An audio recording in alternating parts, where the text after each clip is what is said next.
Thank you guys for joining us today. We are so happy you are here.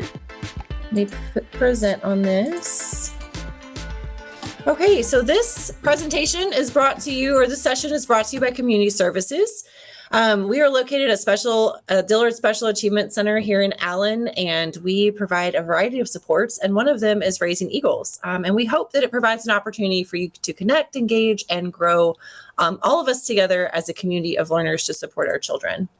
I'm Ashley Croston, Director of Community Services. On this call, we have Christy Alexander. She's our Family and Community Engagement Liaison. So you're going to either get messages from her or me. It just kind of depends on where we're at. And then Rebecca Wigington, she's our Director of Counseling, and she also supports with trying to decide what topics we're going to present on and things like that, just to make sure that we're presenting things that are relevant to your lives. I would love to invite you to Community Engagement Night. Many of our sessions are online, virtual, for your convenience, but we do still like to bring people in person. We feel like there's a lot of value in that, just taking the time to come out and be together. Our theme this year is Lights, Camera, Action, and we are literally rolling out the red carpet with popcorn and things, and we're having paparazzi pizza. It's going to be super fun. The pizza dinner starts at 5:30. We're going to have sessions that go from 6 to 8. There's also childcare options available. A variety of sessions will include all of these that you see listed here and more. So please feel free to join us. You can sign up now. Registration is open, so please make sure you register so we know how much pizza to purchase in advance. And also one additional note, this will take place at the STEAM Center, which is a beautiful facility. If you haven't seen it yet, you will have the opportunity to tour it if you'd like. Just as, excuse me, sorry. I've got the allergies going right now. Raising Eagles, just in case you have forgotten, we have liftoff tasks this year, and this is an opportunity for families to kind of connect after they've attended a session to reflect on ways in which they can put the new learning into practice. So make sure you visit this tab on our Raising Eagles website. We are celebrating families who complete 4 or more liftoff tasks at the end of this year. We'll be having an in-person celebration where you guys will get a certificate, and there will be a photo op and some games and ice cream social, all the things. So we're looking forward to that event, and we hope that you'll be able to join us. And now I'm going to turn it over to Dr. Caitlin Milstead, and she's going to talk to us about effective communication with your teen. Hi. Caitlin. Thank you. Okay, I'm going to have you, if you're okay, pulling up the presentation and doing the thank you. My iPad doesn't like to do that for me. Okay, well, hi everybody. I appreciate you guys having me back from last month. I think there should be a present button. Is it showing up somewhere? Oh, I hope it doesn't give you. There we go. Perfect. Got it. Having me back from last month. And so, yes, we are going to talk about effective communication with your teen, how to foster honest conversations and mutual understanding through active listening. We touched a little bit on this last month, and we talked about mindful parenting. And so wanted to expand on the topic a little bit more, as well as answer some questions from last month. And then some had sent in to Ashley and the team prior. So we will jump into that, and if I leave anything out, I will save time for questions. Okay, so first and foremost, how do we foster an environment where our teenager wants to open up? A lot of people may have had the experience where they try to talk to their teenager, they try to understand what's going on for them, and they get hit with one-word answers or really limited information, and that's pretty normal, right? Teenagers are not typically forthcoming with parents. Some are. It's kind of based on personality, family dynamics, but we'll talk about ways to at least hopefully encourage some more communication at home. So I tell parents all the time, your job is to keep the door to communication open. The teen's job is to choose to walk through. Okay, so we never really want to push them too hard, right? Or force them to talk to us about things, but we definitely want to make sure we're giving them opportunity to talk. I hear a lot of parents say when they feel rejected from, over and over again from their teen, they kind of stop engaging or stop trying. And that's kind of the quickest way for your kid not to talk to you. Okay. So you really kind of have to make sure you don't take it too personally and keep giving opportunity for them. one thing, these aren't in any kind of, weighted order. It's just some things that you can do to foster that environment is one, to respect their privacy. If your teenager has shown that they are responsible enough to handle privacy, respect their privacy in the sense of knocking before entering their room. If there is a topic you want to discuss and they don't really seem forthcoming, kind of allowing them the agency to choose not to talk about things. I understand that this is situational if your teen has shown that they can't be responsible with privacy, or there is more monitoring that that child needs. And that's maybe a more specific conversation for later. But if you can respect their privacy, they'll really appreciate that. And it also allows them to choose when and where to share. Normalizing daily or weekly emotional check-ins. So this can be small, right? It can be like, we're driving to school, we're checking in, let's gauge it. How are we today? Are we nervous for a math test? Are we excited for dance tryouts? Like, what's going on? How are we with our friends? If daily just doesn't kind of fit into your routine, maybe doing something more in-depth weekly, right? Where we maybe do a family night, family activity. We all share, we all check in. We want it definitely to feel like everyone's participating. It's not just the spotlight on your teenager. What I find, especially in therapy, is taking interest in their interests. Okay. So I work with a ton of teens and they're all so unique and they're also different. So I might get one teenager who is really into a specific video game.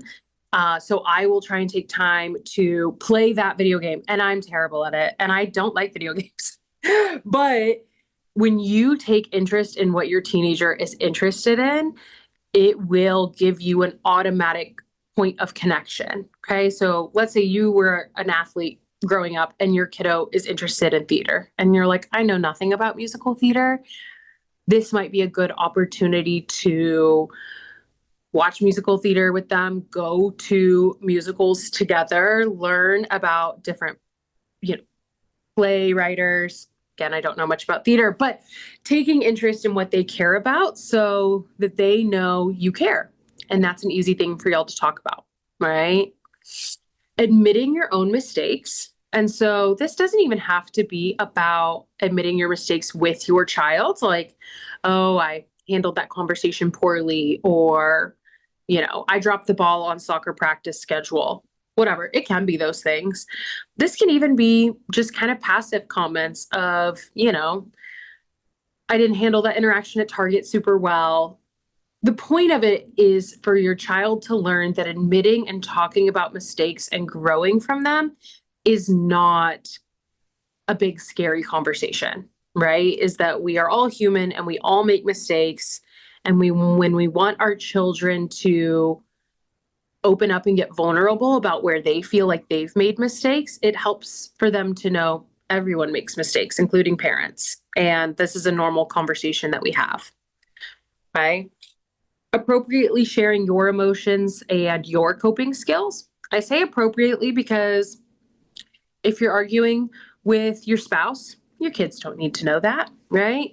But if you're frustrated with someone, maybe your boss, right? And you can say, yeah, I'm kind of frustrated with how my boss is handling this project, but here's what I'm doing to regulate and get the project done.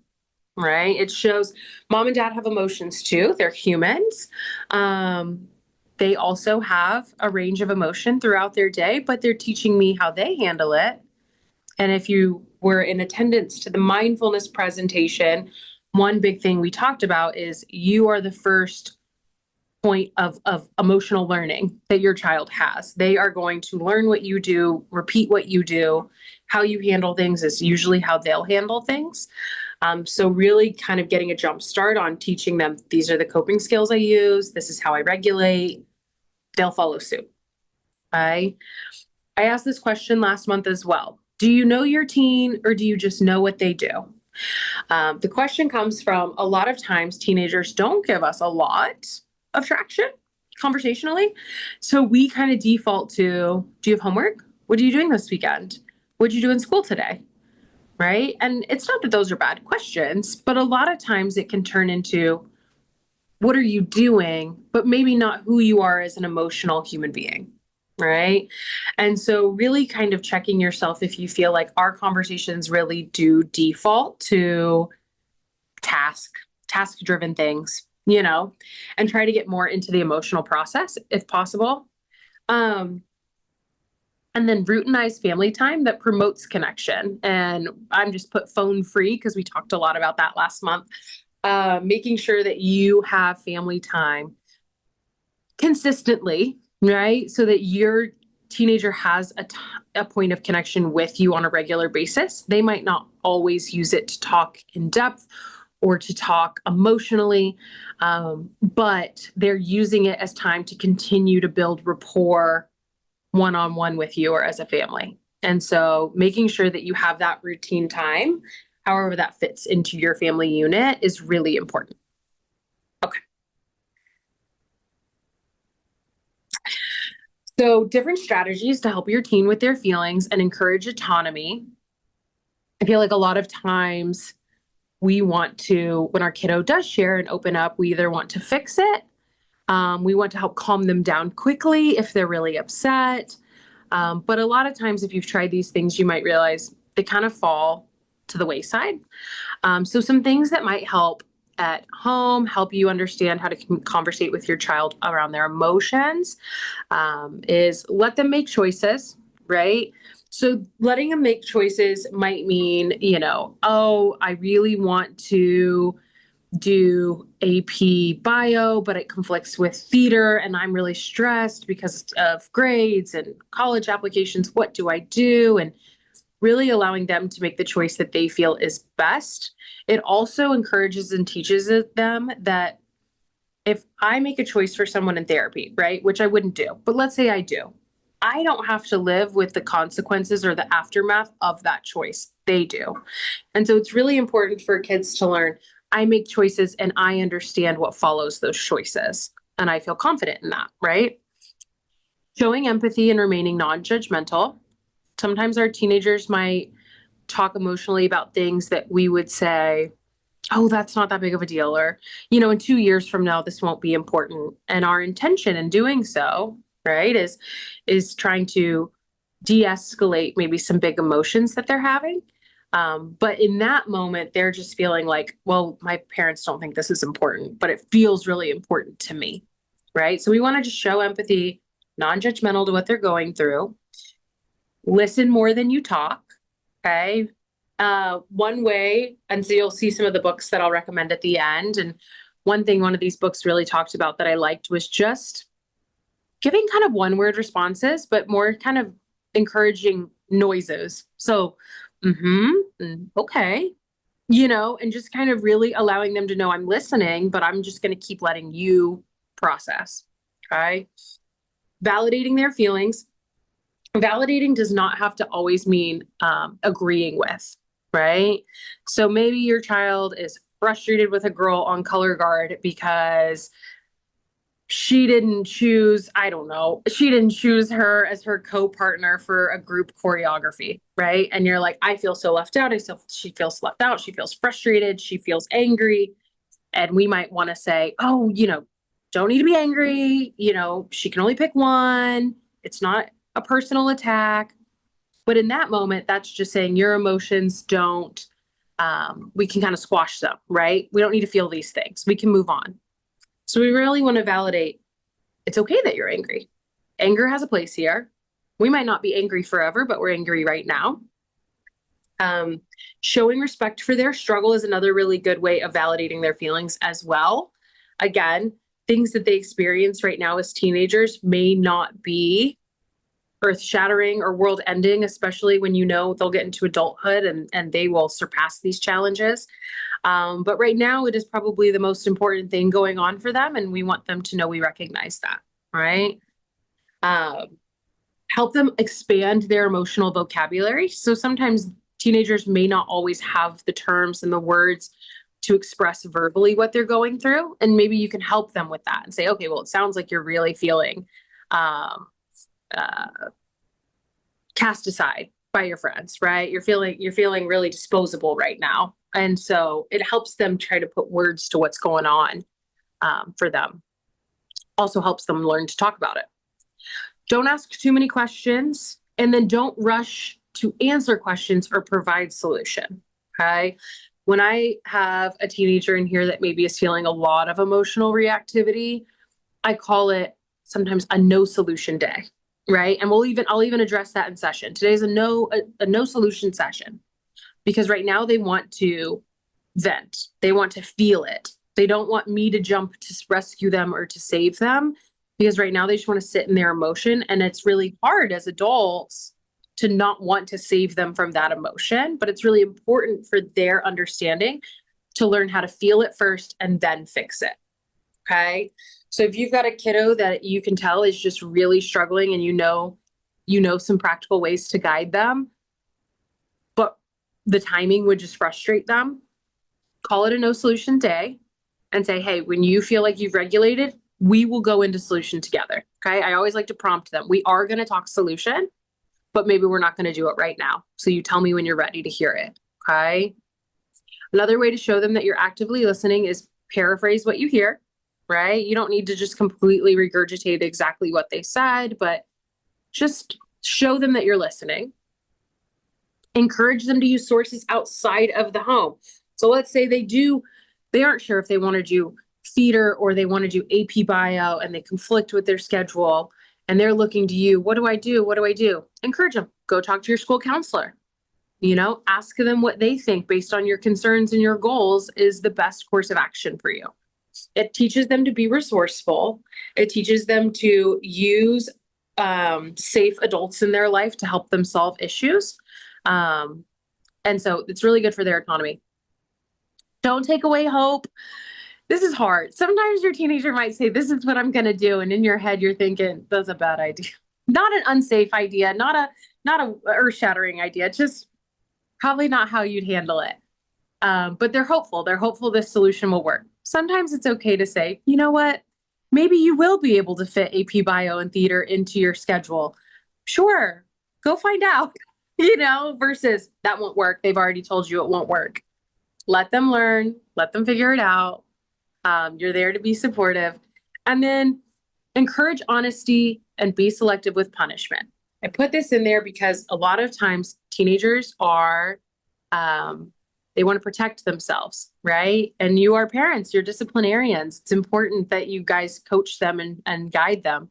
But a lot of times that can get lost in, I just don't want to get in trouble, right? And so allow your kiddo the opportunity to get honest with you and maybe be conscientious or selective with what punishment looks like if they've broken a rule, if they've broken curfew, if they've snuck out, because we want them to know getting honest doesn't always mean getting in trouble.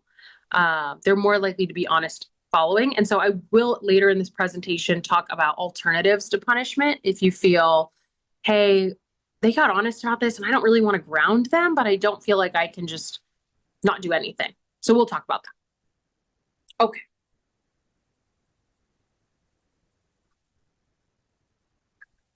Okay, someone asked this last month, and I don't feel like I did a great job explaining it. So I wanted to take just a beat and talk about it. What's the difference between reacting and responding?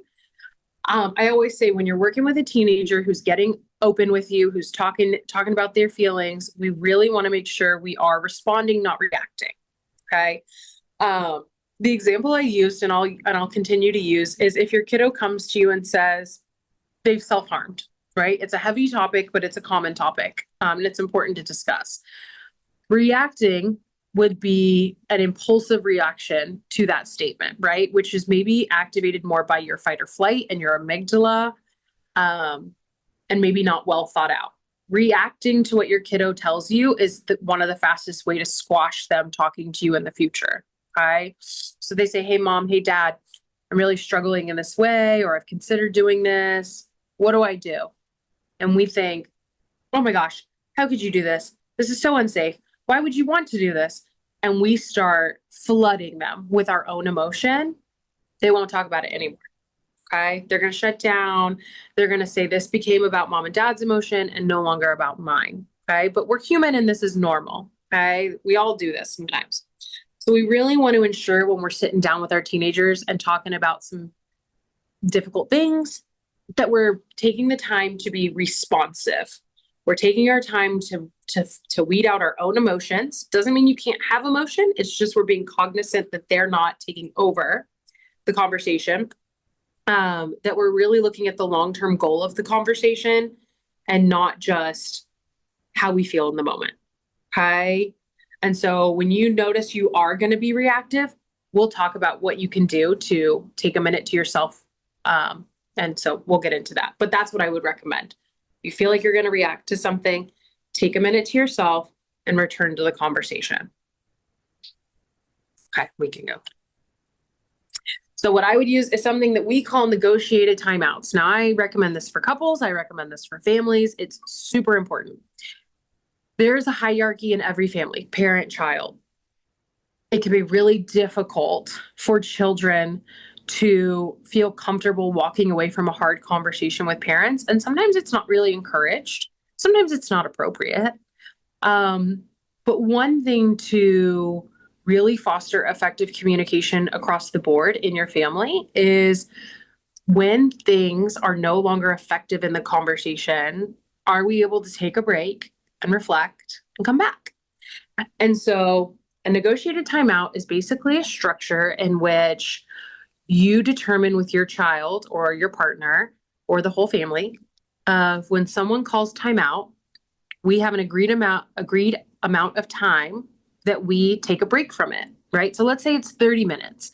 So let's say I'm talking to my kiddo and I can tell we're starting to get reactive or the conversation's kind of veering away from the goal of the conversation. So I might call a timeout. You want to call timeouts earlier rather than later. So I call the timeout. Since I called the timeout, I'm going to go to my personal space area, which is going to be, let's say, my bedroom. Okay. So my kiddo can roam the house as they see fit, but they can't follow me. Okay. It's really a way to communicate that we're allowed to take personal space when our amygdala is firing to calm down. So I'm going to go to my bedroom and I'm going to wait for 30 minutes, right? So let's see, 12:52. I'm going to go find my kiddo and I'm going to re-engage in the conversation. What this also communicates to them and to us is I'm not being left with this emotional vulnerability. I know where my mom is. I know when she's coming back to talk to me. I can give her space because I'm not being abandoned in this moment and in this feeling. Okay. We might feel the same way when our kiddo wants to walk away from us in an argument. We're like, don't walk away from me.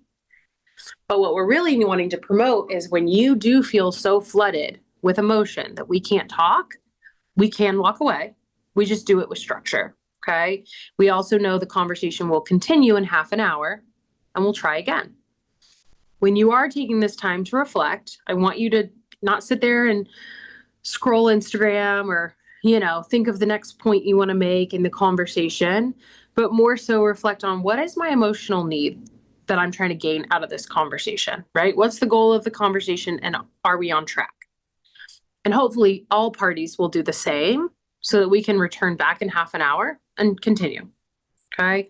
So where maybe the more old school method is we're going to hash this out right now. I really encourage families to take breaks and come back, and it teaches us how to have conflict and confrontation regulated. Okay. Okay. We go to this. We talked about this last month. It's still really important. How do I have a win-win solution with my teenager? Okay. I said this last month of your need is not their need. Okay. So if you're saying, hey, if your kiddo wants to go to a sleepover, but you need them to fill out a form for school, they might not care about the form for school. They really care about the sleepover, right? And so they might go to the sleepover and not fill out the form, which would be really frustrating to you. Really frustrating because I needed you to do that form. So it's important when we have differing needs with our kiddo is we are paying attention to what's their need, what's my need, how do we meet both of these needs, right? I had a kiddo recently where they have a lot of activities and they feel like chores are adding a lot of stress, but their parents really need them to contribute to the household. And so I had them do this method at home of how can we honor that the kiddo has a lot of school and extracurriculars and not a lot of free time and feels a little stretched thin while also needing to contribute to the household. And one thing that they were able to resolve as a family is they changed what her chores were. So her chores were a little bit more time consuming, which were appropriate for her age, but based on her schedule was really causing a lot of conflict when she couldn't find the time to do certain things. So rather than keep pushing, you're going to do this chore, you're going to do this chore, they just gave her different chores that she could still do, but took a little bit less time. So she could show, I'm contributing to the family, but I can fit this in when I have a lot of math homework. Okay. And so really sitting down with your kid and saying, what's their need? What's my need? What are we trying to get at? Let's brainstorm any and all solutions we can think of. Now, let's say your kid throws out a solution that obviously won't work. Don't shoot it down. This is just brainstorming. Then we go through all the solutions and go back and forth. Does this meet both of our needs? Make a decision on what to do. Check in that we all agree. It gives your kiddo buy-in to the solution, right? Because they're being a part of the collaborative conversation. They're more likely to follow through, right? Kids love agency. They just want to feel like they have a say in what's going on. Okay.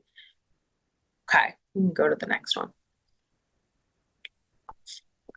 So what is my teen communicating through misbehavior, right? What are they trying to get me to understand? And we can move past it. There's kind of 8 goals of misbehavior, right? And understanding what is my kiddo trying to get at? And then how can I help them meet this need appropriately? Okay, so when our kids misbehave, it can be really frustrating. Like I said, it can cause conflict. And if we don't know how to communicate with them appropriately, we might totally bypass their actual need and go straight to punishment, which doesn't get their need met and it doesn't get us past the issue. Okay. So things that they might care about: excitement. This could be wanting to avoid routine, wanting adrenaline. You might see this a lot with teenage boys. Okay. Also, their fear center of their brain is not fully developed. So the excitement is really fun for them. The consequence feels really far off. Okay. Power. Are we getting into power struggles with our kid where it feels like they're trying to get more autonomy and agency than is appropriate? So we're getting into power struggles. Revenge seeking. You might see this with your kiddo if they feel hurt, they want other people to hurt, right? Peer acceptance. High school is a huge, really like 8th grade to 10th grade is huge for peer acceptance. And so you might notice your kiddo acting in ways that maybe seem uncharacteristic or unlike them, but they're doing it, maybe they're dressing a certain way or they're talking a certain way because that's what their friends are doing, right? Helplessness. So maybe they're so perfectionistic, they're fearful of failure, or they've kind of gained something by saying, I can't do this. I used to do this a lot as a kid with making my bed, right? The fitted sheet. I would be like, oh, I don't know, I can never make it work. And my brother would always come do it for me. So what are they gaining from maybe this sense of helplessness when you know they are resilient and that they are capable? Comfort. They might be retreating to things that are comfortable to avoid stress because they don't want to worry about it. Escape, kind of the same concept as comfort, but this you might see them escaping more into like video games or social media, and they're avoiding their homework or they're avoiding college applications. I see this a lot around this time, right? And then attention. They want attention. They crave attention. And there's a really great book called The Courage to Be Happy. I had to look at it. And it's about Adlerian psychology, and it talks a lot about this, that kiddos who feel like they don't get attention through praise will look for attention through behavior. Because regardless, they just want attention. So you might say, okay, Caitlin, you've told me what they're communicating. What do I do about it? And one thing we want to be sure to do is we want to always praise when they try to meet this need appropriately, right? So let's do excitement. Right? Maybe your kiddo likes to drive fast. We've gotten some speeding tickets. Maybe they're a little bit more adventurous in ways. And we don't really want to encourage that kind of behavior because it's unsafe. But maybe they go to Six Flags I know it's a silly example, but they go to Six Flags and they go and they ride roller coasters and they love it. And we say that is a really great way to get that adrenaline part of you. Or maybe we put them in a sport if you're comfortable with it, that's a little bit more adrenaline driven, right? They can kind of meet that need appropriately. You also might notice they're seeking attention. Seek attention through behavioral issues or outbursts. And we're like, what do? I want to tend to them in these moments that they're obviously upset. And it's not that we don't want to tend to them, but also maybe praising them when they just approach you and say, Mom, I could really use some time with you today. Great. Let me praise that behavior so that they know this is the most appropriate way to gain attention, okay, and gain time with me. And when they act out in ways that are disproportionate or inappropriate, we don't want to then overly harp on it, but we just want to set that very clear boundary and move on, right? We want to be responsive, not reactive, set the boundary, and we move on, which we talked about last month. And if you weren't able to attend last month, I know there's notes on it, but also I'm always happy to answer emails. So that's the gist of it, right? We don't want to overly acknowledge the behavior that we don't approve of. We still want to set boundaries, instill consequences as necessary, and then move on from it. But also coach them and teach them, hey, here's a need you're trying to get met, and here's a much more appropriate way to do that, and really praise and encourage that path. Okay. Okay. How do I get them to listen? I hear this all the time from my teenagers. Oh, my parents just always ask me to do stuff, and everything we talk about is chores or tasks, and it's common where we have to get through our day to day. And so some questions on the right that you can ask yourself when it comes to your conversations with your kiddos. Does my request make sense in terms of my child's age and ability? Right? Now, when I say ability, I'm going to go back to the kiddo who has a lot of extracurriculars. Is she able to vacuum, the whole downstairs? Absolutely. But maybe does she have as much time to do so? Not right now. Okay. So taking out the trash is much easier. So does my request make sense? Do they feel my request is unreasonable? Sometimes this is true. That doesn't mean you have to renegotiate your request, but it's something that you guys can talk about, right? Can I give them a choice about when to do something rather than insisting on right now? I highly encourage when you make a request of your kiddo to give an expected timeline without the answer being right now, unless it's like the dump truck is coming down the road and we have to get the trash cans out or we miss it. Okay. Because again, a lot of times kids have their own internal plan for the day. And they're able to maneuver things around. But if they're in the middle of something, they can seem really defiant, and that can just create power struggle. We're really trying to avoid power struggle. We want to get the chore done. We don't want to argue. So can I also offer a choice on how something is done? We have a rule in our family, and it's a little bit easier because our kiddo doesn't do chores yet. He's 7 months old. But between my husband and I, if you're in charge of the chore, you get to determine how it gets done, because we like to do dishes differently. We like to vacuum differently. And so allowing your kiddo to figure out how does it work for them to get a chore done and get it done appropriately. Again, we don't want them to take the broom and just sweep the kitchen and move on. Okay. But can I give them choice? Are there any physical changes that could be made in the house to invite cooperation? Right. And that kind of ties in, you'll see as an example on the left, that we'll talk about. And are most of my moments with my child spent asking them to do things? If that last question, if you feel like, yes, I feel like all the time I'm telling my kiddo to do something over and over, most of our conversations are about chores or tasks, or reevaluate how you're spending time with your kid. Okay.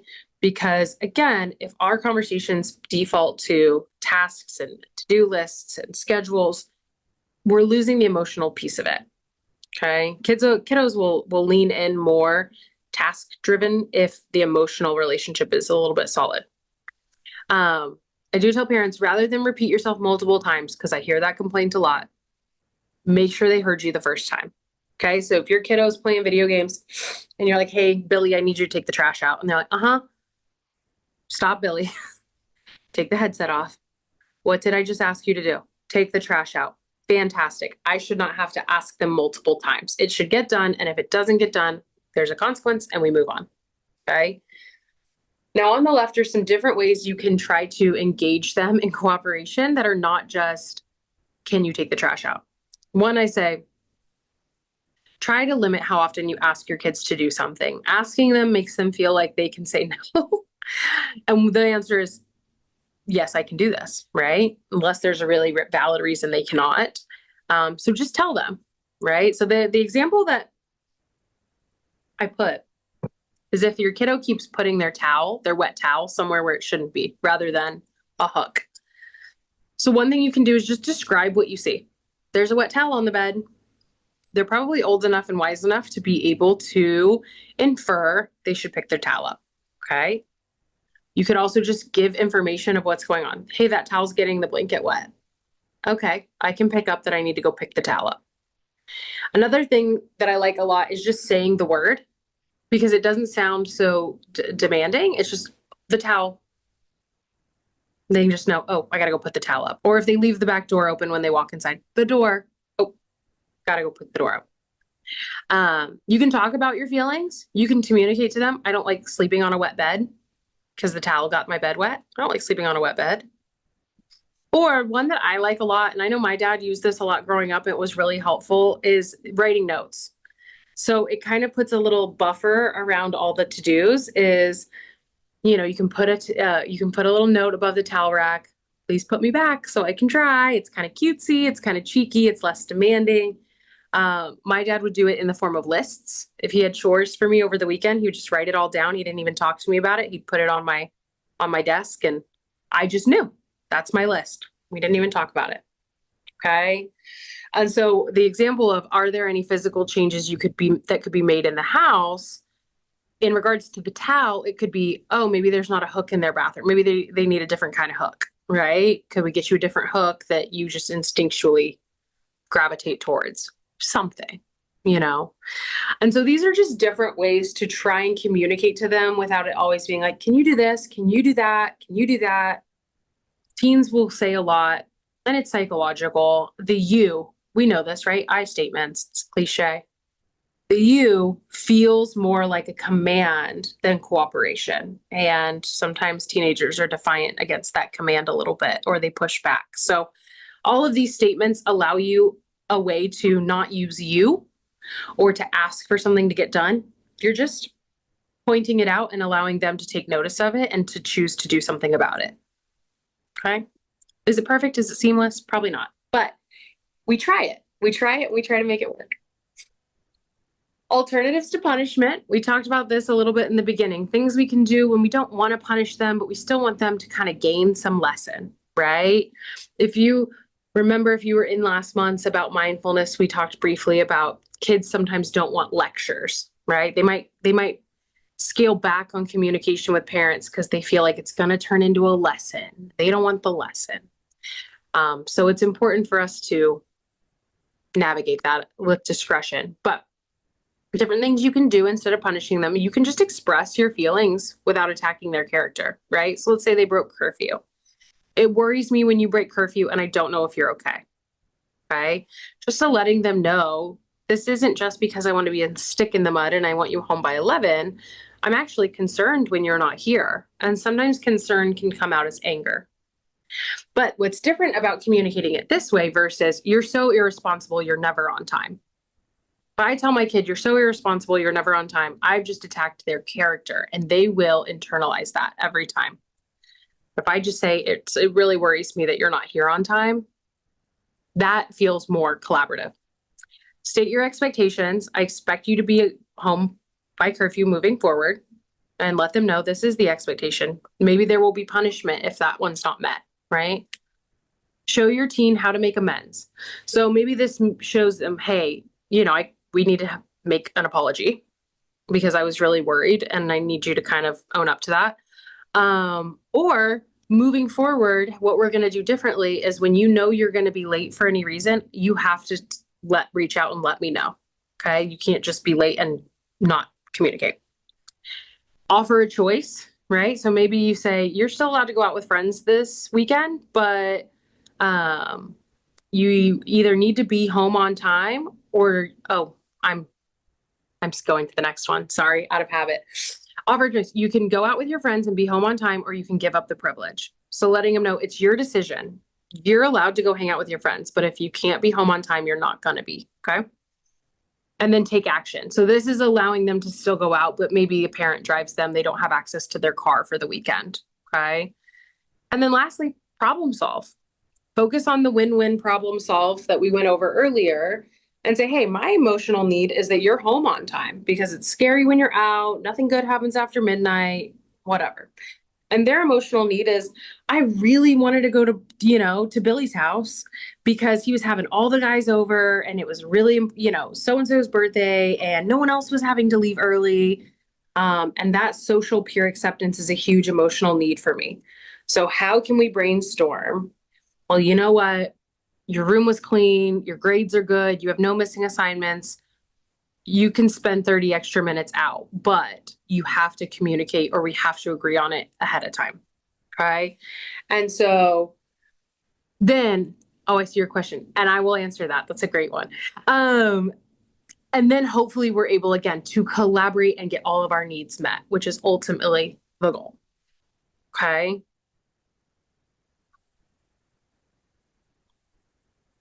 Okay. What you say versus what they hear. I like to leave this kind of at the end because, like I said, y'all are human. We all are. We don't say things perfectly, and that's okay. But a lot of times teenagers will internalize our messages and put them against their own character, and then it creates a lot of rupture in our relationship, and we want to avoid that. So when you say you need to be better, do better in school, they hear you're not good enough. You're too young to understand. Your feelings aren't valid. I know what's best for you. You don't value my opinion. Stop arguing. I don't care what you have to say. So when you feel you've communicated a message, this is not a conversation about, hey, here's how you communicate perfectly.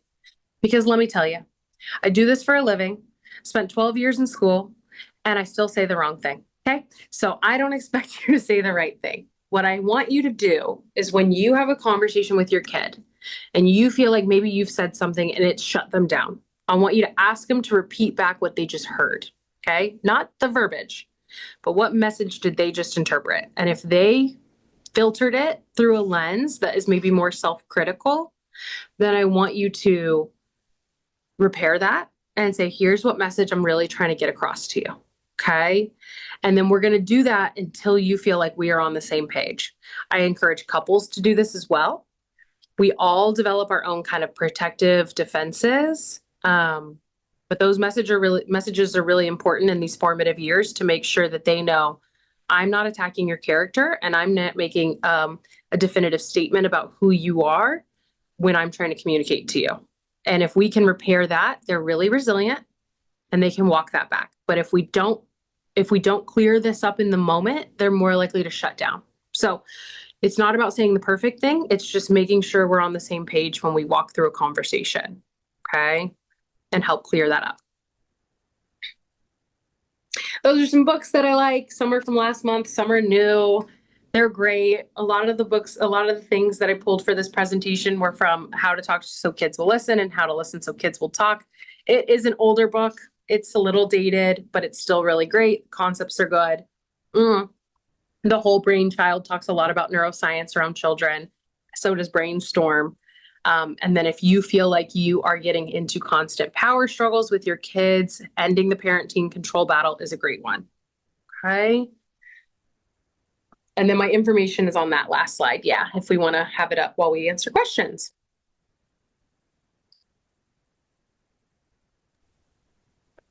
Okay. How do you deal with teenagers who outsmart consequences? Yes. How do you a lot of teenagers, they're very smart and there's so much technology that's gotten them even smarter, right? So ask your teen again, what is the need they're trying to meet, right? So maybe they're grounded. Or they're not allowed to be on their phone. So you know what they're doing? They're on Google Docs on their Chromebooks and their friends can talk to them that way. They don't want to, I know they're really smart and they tell me all their tricks if you ever need to know. I've learned a lot. But their goal still is I need pure connection. I need pure connection. And so there's a lot of concern there for them of you're taking away this emotional need that I want to get met. And I don't like that. So rather than adhere to your consequence, I'm just going to find a different way to get my need met. And so this would be a good time to talk to them and say, okay, what's going on? Right? Like, why can we not take 2 days from our phone and be grounded and we have to talk to our friends? And there's going to be a lot of, this is how I connect with people. My friends get me. They support me. I can't be away from them. Okay. It doesn't mean you have to necessarily always renegotiate the consequence, right? Maybe if they outsmart it and they keep finding tricks, I call it like, those toy finger traps. This is how I explain it to teenagers. When you pull away from your parents' boundaries, the restriction gets tighter. And that's what we're trying to actively avoid. When we lean into our parents' boundaries, the restriction gets looser. And so I would communicate to your teenager, you can keep working on outsmarting the consequence. You can take the original consequence, which is probably really appropriate and time appropriate and all of that. You can take that. You keep outsmarting, there's going to be more consequence. Things are going to get tighter. We're going to get farther away from your goal and farther away from my goal. So what can we do to lean into this consequence for a few days and not extend it to a few weeks, and just have that really honest conversation? And if they feel like, no, I just want to do what I want to do, then I think it's time for probably pretty serious conversation around parental respect and hierarchy, and just staying consistent and staying the path and reinforcing the rules, not getting angry, not getting to power struggles, not getting to arguments, saying this is the rule and this is how it's going to be until you show me that I can trust you with taking that rule away. Okay. If you stay consistent and non-reactive, then it's going to be harder for them to try and have outbursts with you because you're a white wall or a blank wall. This is it. And if you keep outsmarting me, good on you. But I'm just going to keep getting smarter, knowing your tricks. And we're going to keep doing this. Or we come together, we resolve the need together, and we move on. Right? And then we don't have to keep having this battle. But I would explain it like the finger trap, because that's been what I found to be the easiest way to communicate to teenagers why boundaries are important and breaking them is such a big deal. Okay, next question. My girl has ADHD and she often uses that as a reason of her unable to do, I'm not sure exactly what it says. She also doesn't feel that she can do STH well, avoid challenges. How can I motivate her instead of her walking off from a conversation? Okay. So I see kids do this a lot, and I talk to parents a lot about parenting around mental health. And I tell parents, choose the hill that you want to plant your flag in. Okay. So is it time management? Is it assignment management? We want to plant our flag in everything. But I also understand, like, sometimes that feels like we're just kind of running around with our teen trying to get them to do stuff. So find your few life lessons that are really important to you and your kid. Okay. And then finding ways to encourage them in ways they receive. If they're kind of playing that helplessness card, I just can't do it, my ADHD. Say, okay, we're going to problem solve till we figure it out. If you've got a kiddo that really stinks at time management, but you've tried the alarms, you've tried the schedules on the wall, you're like, none of this is working. We are still struggling with time management. And they're just chalking it, well, it's my ADHD. Say, no, we keep trying until we figure it out. Because ultimately what's going to happen is they're going to go out in the real world. And the real world is less gracious to our ADHD than at home. And so really communicate to them, I am not your adversary getting you out the door on time. I am trying to help you learn a life skill that you will need in college and in a job and these things, right? So if I just allow you to give up, and I give up, and we give up together, then we're not going to help you grow. But there is a solution and we will find it. Okay. And so really saying you are capable of doing this. You are going to find an answer. We are going to help you. I understand that sometimes this will still require some consequences, right? We still have to parent around mental health, and mental health isn't always a great excuse to not get stuff done. Okay. But again, consequences are not big, huge confrontations. They don't have to be angry. It's just, hey, we were late today. We're not going to have our phone in the morning while we get ready.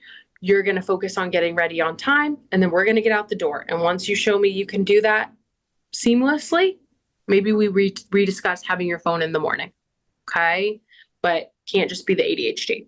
Now, I understand ADHD comes with a lot of executive functioning. So you might have had this experience getting an executive functioning coach, a therapist, but also maybe having someone who helps them create a solution that's not you. They sometimes will listen to. They'll be like, oh, great idea, Caitlin. No, not me. I don't specialize in executive functioning, but oh, my therapist had this great idea. Let's try it. You'll be like, great. Sounds good. We've tried it 10 times and we're going to try it again. She responded back and said, thank you so much for the advice. It helps a lot. Okay, good. I'm glad. No other questions at the moment. I don't see anything. Okay, I'm gonna go ahead and put our survey up. Can y'all see that? Mhm. Yes. Okay. Parents, if you guys can take a minute and take our survey, we do a drawing for books afterwards. And so we have Anxious Generation, The Formula.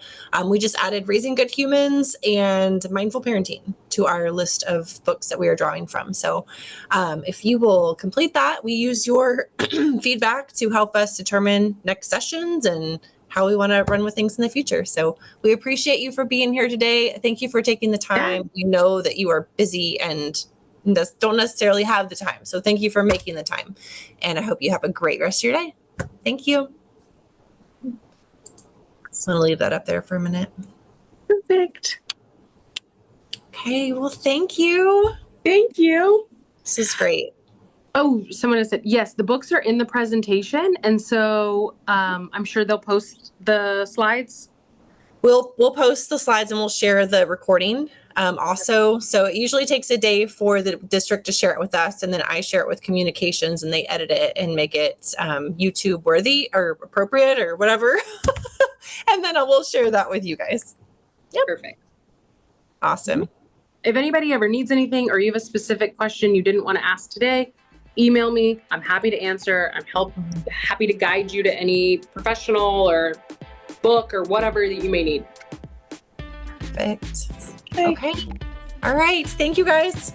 Thanks, Caitlin. Thank Bye, you. Caitlin. Thank Bye. you. It's good to see y'all again. Bye.